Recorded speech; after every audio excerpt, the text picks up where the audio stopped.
O governador de São Paulo, João Dória, afirmou nesta segunda-feira que irá decretar um novo prolongamento da quarentena a partir de 1º de junho, quando se encerra o prazo definido por ela para a paralisação das atividades não essenciais em todo o estado e anunciado em 8 de maio. Ele escolheu a Globo News para dizer que o próximo período de quarentena será heterogêneo no estado, de acordo com o grau de contaminação de cidades e regiões. Os detalhes serão apresentados em uma entrevista coletiva marcada para amanhã desta quarta-feira. Abro aspas. Evidentemente que vamos ter uma nova quarentena, mas de forma inteligente e não de forma homogênea, como vem sendo feita. Essa foi a fala do governador de São Paulo, João Dória. Vou começar com você, Augusto. O que achou desse anúncio aí, feito agora há pouco pelo governador João Dória, quarentena de forma inteligente a partir da semana que vem, Augusto? Até que enfim, né? Até que enfim, está evidente, né, pelo que se vê no mundo, em vários países, e pelo que se vê em cidades brasileiras, é evidente que o Brasil é diversificado demais para que se adote a mesma política, os mesmos métodos em todos os estados, e também para que um estado estenda a todas as cidades a uma solução só, evidente.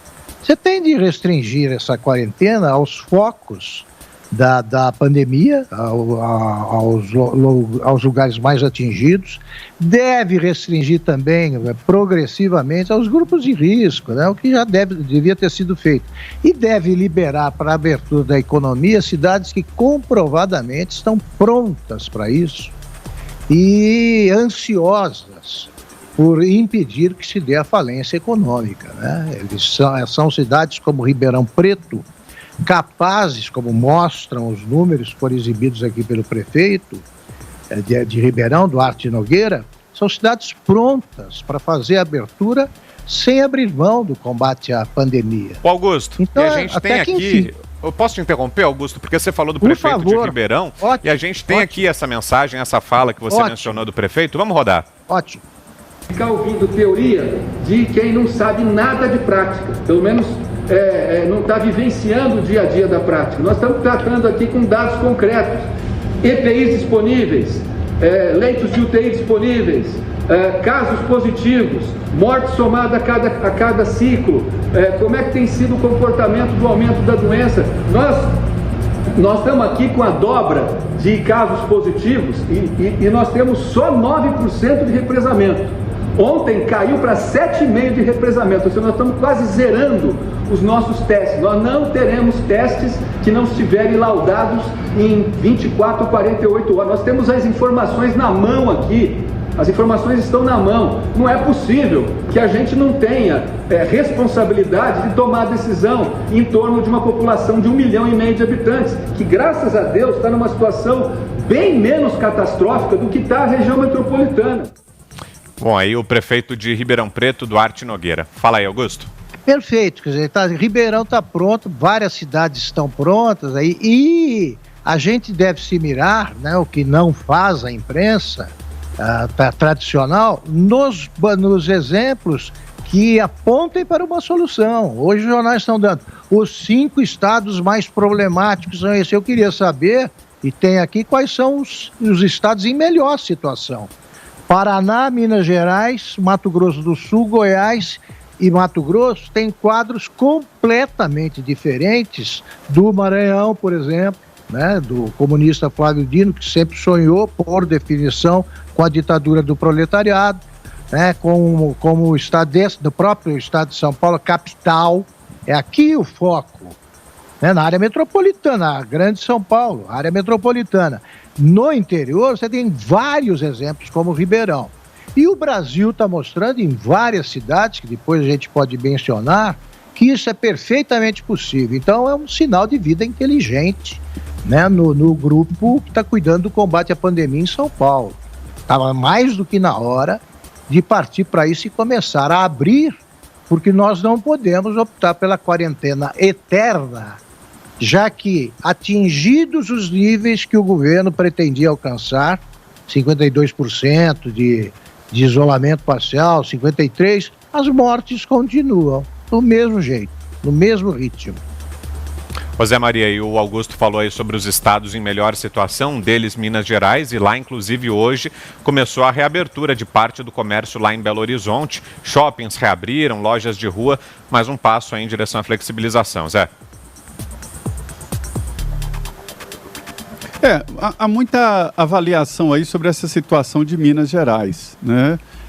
Primeiro, é sobre a topografia de Minas, né? Minas tem uma população muito espalhada pelo estado. A única cidade onde há uma concentração muito grande ali é a região metropolitana de Belo Horizonte. Belo Horizonte, Contagem, Betim, Nova Lima, Neves, Santa Luzia, várias regiões ali próximas a Belo Horizonte, né? A grande central mesmo é Belo Horizonte.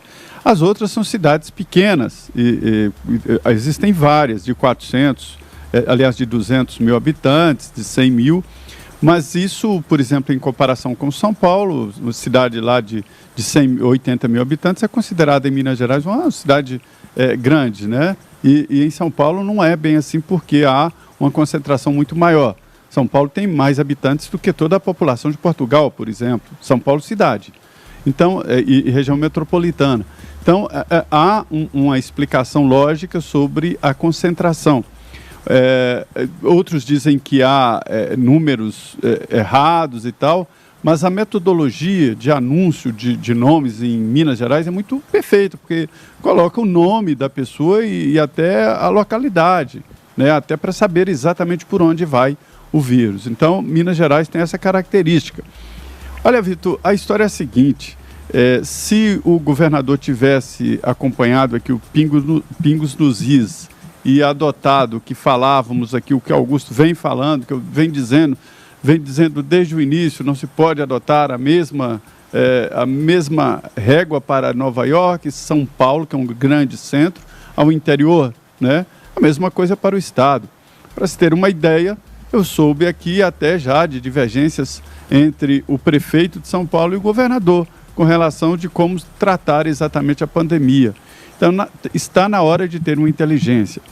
Na entrevista do ex-ministro da Saúde, Nelson Teich, ficou muito claro sobre a necessidade de, primeiro, mapear o vírus e aplicar em cada região e em cada município e em cada bairro uma técnica diferente, um jeito diferente de lidar, né? Então, já é um indicativo claro de que foi um erro esse fechou geral. Para se ter uma ideia, agora é que a pandemia começa a ser interiorizada.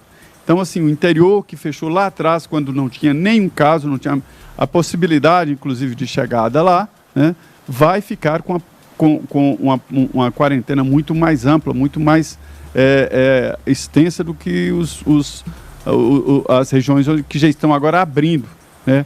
E a pandemia está interiorizando. Então, faltou isso mesmo. O governador está certo, ele disse que tem que fazer uma coisa inteligente. Faltou isso, exatamente essa palavra. Faltou inteligência no momento em como fazer o afastamento social. A gente já vai tratar daqui a pouco, inclusive, disso que o Zé Maria citou agora, esse atrito entre o Dória e o prefeito Bruno Covas, aqui de São Paulo. Mas antes eu quero ouvir você, Fiuza, sobre essa fala aí do governador João Dória, e fala um pouquinho também pra gente da situação aí no Rio de Janeiro. Imagino que tenha muita gente insatisfeita com o governador por aí também, o Wilson Witzel, né? Pois é, Vitor, eu acho que o Zé Maria falou a questão chave, né? Quer dizer, é o momento... não por recriminar alguém, mas é o momento de fazer uma revisão do que foi feito até agora, né? A gente está numa situação de exceção, né, no mundo todo, a gente pode dizer, não de maneira uniforme, mas existe um lockdown, né, espalhado pelo planeta todo, e é o momento de ser honesto em relação aos resultados desse lockdown, dessa medida extrema. E como disse o Zé, já podemos identificar, no mínimo, um erro na maneira de tratar o fica em casa como um lugar seguro contra a disseminação do contágio, né? Temos o exemplo de Nova York, né? Já citamos aqui mesmo nos pingos, vocês já citaram diversas vezes. A imensa maioria hoje dos hospitalizados no estado de Nova York, que é o mais atingido dos Estados Unidos, vieram de casa, e o governador não colocou a culpa naqueles que tiveram que continuar circulando. Ao contrário, ele ressaltou que esse grupo que circulou tem um índice de contágio muito mais baixo, né, do que os que ficaram quarentenados, né? A gente tem, por exemplo, a comparação do que se passa na Suécia com o que se passa no Reino Unido, né? A Suécia não fez lockdown, né? Foi uma medida ousada, arriscada. Tudo é arriscado nesse momento, não tem lugar seguro. É aí que a gente tem que entender. E o Reino Unido não. O Reino Unido partiu, resistiu no começo, né? E depois partiu e passou a bloquear quase todas as atividades sociais e econômicas. A Suécia tem menos óbitos por milhão do que o Reino Unido. Então, nós não temos certezas, né, Vitor, em relação a isso. Mas algumas premissas dadas como seguras ou até cientificamente seguras, elas não podem mais ser tratadas como cientificamente seguras, como inquestionáveis, que foi o que a gente viu em São Paulo, né, reiteradamente. E volto a dizer, trancar São Paulo no nível que foi trancado, né, é a gestação de uma tragédia, né?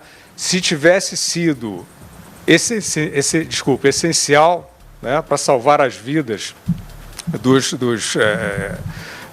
das vítimas do Covid-19, tudo bem, aí são escolhas difíceis, mas nós já estamos vendo que isso é altamente questionável. O que a gente tem que fazer, Vitor, nesse momento, e eu espero que o João Dória tenha essa lucidez, é entender que o mundo todo vai ter que partir para um novo protocolo de convivência, né? Todas essas áreas que voltaram a circular, o que acontece na Suécia, por exemplo, não é uma pipa voada, vamos lá todo mundo, liberou geral, todo mundo faz o que quer, absolutamente, ao contrário. Esse é o momento da população ser mais esclarecida, esse é o momento do maior civismo necessário, ou seja, do engajamento da coletividade, numa nova forma de viver, de respeito com o outro. Isso tudo que a gente já sabe, que já foi citado aqui no programa. Então, nós estamos perdendo tempo porque a insistência no trancamento geral, como se fosse a salvação, o fique em casa, né? Quanto mais gente ficar em casa, mais gente vai sobreviver, é falso. Essa premissa não existe, ela não é consistente. Então, que seja revista rapidamente, porque o que a gente viu, para concluir, é que as forças do Estado, as forças de segurança, né, que andaram aí, isso é uma outra coisa muito grave que vai ensejar revisões importantes se a gente quisesse manter uma democracia e atento aos direitos humanos, descendo o sarrafo na população de uma maneira covarde. Medida sanitária não é a licença para violência contra o cidadão, não é assim que se cumpre, e foram efeitos demonstrativos, espetaculosos e covardes, quando essas mesmas forças agora, e espero que o Plano de São Paulo contemple isso, elas são fundamentais para educar a população. O próprio governo, todos os governos, eles têm a obrigação de iniciar uma nova pedagogia de convivência. O número de pessoas que podem estar num determinado ambiente, toda essa pregação, que foi quase que 100% só do fica em casa, ela tem que ser mais, como disse o Dória, inteligente. O mundo todo vai ter que circular de uma nova forma. Isso não é fácil, mas o engajamento não foi grande para o fica em casa, então é o momento de investir no engajamento do circule com responsabilidade. Augusto, e só antes de te passar, deixa eu trazer mais detalhes aqui sobre essa briga que o Zé Maria mencionou entre Dória e Bruno Covas. É o seguinte, segundo o Globo, o estresse nas relações entre a Prefeitura paulistana e o governo estadual também entrou numa curva de subida em pleno pico da pandemia. O prefeito da capital, Bruno Covas, e o governador João Dória passaram a ter visões diferentes sobre o enfrentamento da crise de saúde. Enquanto Covas defende um endurecimento da quarentena para evitar o colapso dos hospitais e dos cemitérios, Dória flerta com flexibilizações do isolamento social. O auge da tensão deu-se na semana passada, quando entrou em vigor um rodízio de veículos rigoroso na cidade.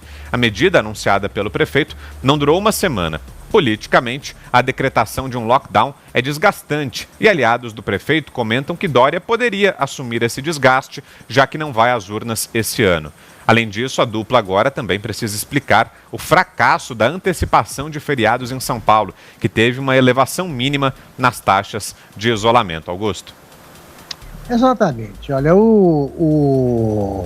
nesse caso, aí o Dória está certo, o prefeito está errado, porque, veja bem, o número de pessoas em isolamento é o número possível, até supera as minhas expectativas, porque o Brasil é um país que lida com uma maioria expressiva de pobres, de gente e temos 1/4 da população que não pode fazer isolamento porque ganha menos de R$130 por mês. Eles não podem ficar em casa porque não tem comida. Então, esse isolamento possível, e com ou sem lockdown, é isso aí, são 50%. Tá? O Brasil não é o Reino Unido, o Brasil não é Portugal, é outra coisa. Esse número não evitou o número de mortes, talvez tenha aumentado.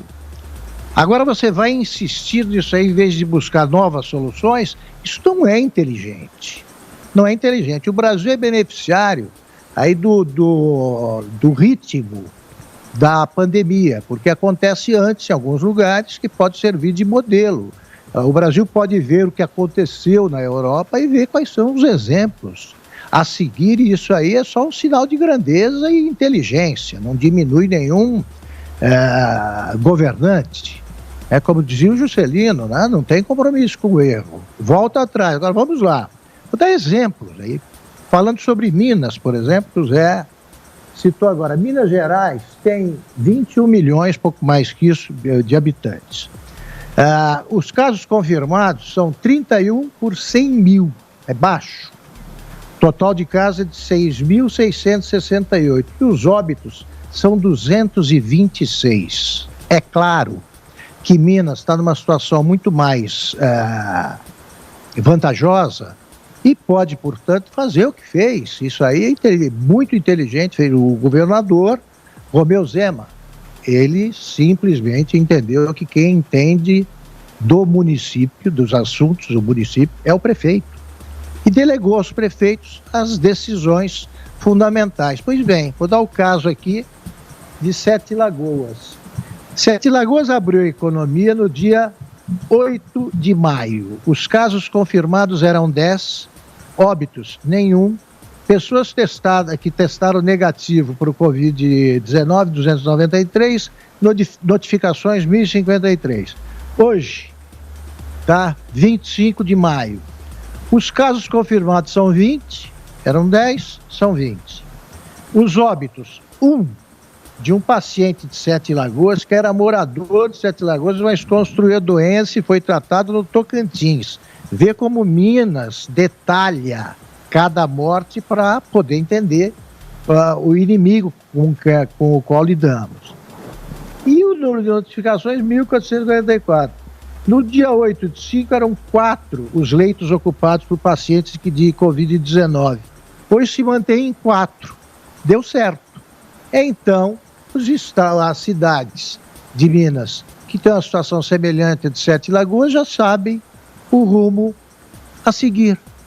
É isso que tem que ser feito antes que a gente acabe a pandemia e tenha de encarar a ruína econômica do país.